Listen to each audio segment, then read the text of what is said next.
Arthur, tu veux bien monter ou Oui, Alexis? on peut monter. On est en face d'une statue où il y a George Washington et c'est qui l'autre? Lafayette. Et Lafayette, donc le symbole des États-Unis. Et il se trouve que hier, il y a Trump qui a annoncé qu'il tirait une croix sur les accords de Paris pour le climat, qui était déjà pas suffisant, mais là, si les États-Unis se cassent, vraiment c'est dur. Quand on voit une décision comme Trump qui veut sortir de l'accord de climat, on est obligé de faire quelque chose. On ne peut pas laisser une décision comme ça impunie, on va dire. Même si ça va pas révolutionner, même si notre action ne va pas révolutionner, il faut montrer que la société civile agit, voilà. Donc c'est apporter mon tout petit grain de sable à l'édifice pour dénoncer les choses que peut-être beaucoup de gens ne se rendent pas compte. Voilà, donc l'action de coup de poing, c'est pour montrer que c'est une décision vraiment inique. C'est une sorte de crime climatique qu'il a signé hier soir. On espère qu'en Europe, ça va se passer autrement et qu'avec Macron et Merkel, on sortira un peu de l'Europe austéritaire et récessif et qu'il y aura enfin des milliards pour le climat et pour la justice sociale. C'était déjà que c'était un traité dont on n'était pas satisfait, de toute façon. Mais là, de montrer une politique aussi radicale anti-environnement, on a tous eu le même choc et tous le même énervement. Je pense qu'on peut parler de colère, de toute façon, parce que c'est une décision qui nous concerne tous. Le réchauffement climatique, c'est déjà une réalité.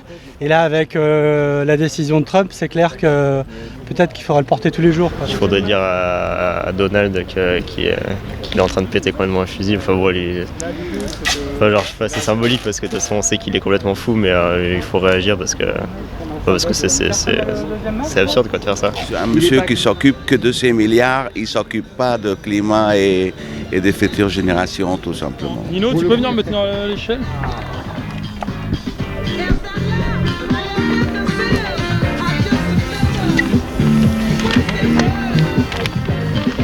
On est là pour réagir à la décision de Trump déjà et envoyer un message en détournant le message de Donald Trump qui était Make America Great Again. Nous on l'a détourné pour s'adresser directement au peuple, people, déjà le peuple des États-Unis, mais le peuple de manière plus globale en disant Make America Green Again. Et là, ça va juste être encore 100 fois pire avec toutes les catastrophes qui vont suivre.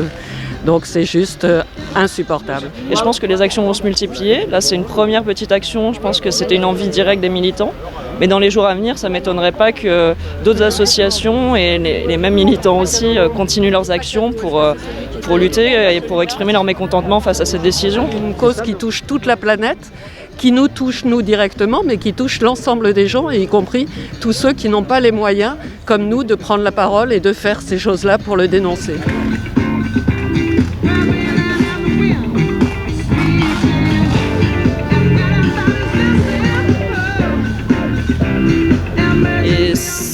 C'est un effet domino de toute façon qui est déjà enclenché, que Trump a décidé d'accélérer, je pense. Il y a quand même eu quelques grandes entreprises qui n'étaient pas d'accord avec cette décision de Trump, parce que de toute façon une entreprise qui réfléchit un petit peu doit se dire que continuer comme ça, c'est de toute façon scier la branche sur laquelle on est assis. Il y a le problème concret s'ils relancent les mines de charbon, le pétrole, etc. Voilà, de tout ce qui va repartir dans l'atmosphère. Et en plus, il y a le risque évidemment de contagion sur des États plus petits qui ont plus de difficultés, qui vont pouvoir se dire si les États-Unis s'en vont, c'est pas la peine que nous on continue à faire des efforts puisque eux n'en font pas alors qu'ils sont les deuxièmes pollueurs de la planète. Moi je pense surtout que ça peut influencer des multinationales et c'est surtout elles les cibles à mon avis aujourd'hui qui sont celles qui font tout pour bloquer les avancées, qui au prétexte de vouloir continuer à forer pour trouver du pétrole ou continuer à faire de la déforestation ou à installer ou à faire des projets climatiques. C'est un crime écologique, c'est un crime humanitaire parce que quelles sont les conséquences de la dégradation du climat? Ce sont aussi des gens qui vont se retrouver dans des zones qui vont devenir des déserts. Donc qu'est-ce qui se passe? Ce sont des flux migratoires de gens qui sont en crise. C'est aussi l'épuisement des ressources. Donc les ressources, on va aller les chercher. En Irak, ils ont adoré qu'on aille chercher des ressources là-bas. Il y a eu d'autres pays comme ça. C'est pas un petit problème, c'est un problème qui a des conséquences très graves, qui a des conséquences sociales, qui a des conséquences économiques, qui a des conséquences écologiques. Mais de toute façon, comme toutes ces problématiques sont liées, c'est juste une catastrophe et on doit juste accepter une décision. Je pense que c'est pas possible. On peut s'appuyer sur des États comme la Californie par exemple qui sont plutôt en avant. Et d'ailleurs, ce qui est assez intéressant, c'est que même aux États-Unis, par exemple, le président de General Motors a pris ses distances par rapport à Trump. Donc c'est aussi un signal qui est effectivement intéressant. Ce signal-là peut être intéressant. Après, il faudra voir dans les faits comment ça va se passer. Et oui, ça fait plaisir de participer à exprimer la colère que je ressens tous les jours en écoutant la radio et celle que j'ai ressentie hier soir en voyant ce point de suspension, voilà, faire cette déclaration-là. On ne démotive pas et qu'on serait toujours là pour se mobiliser pour le climat et la justice sociale. C'est une petite pierre, c'est bien sûr symbolique.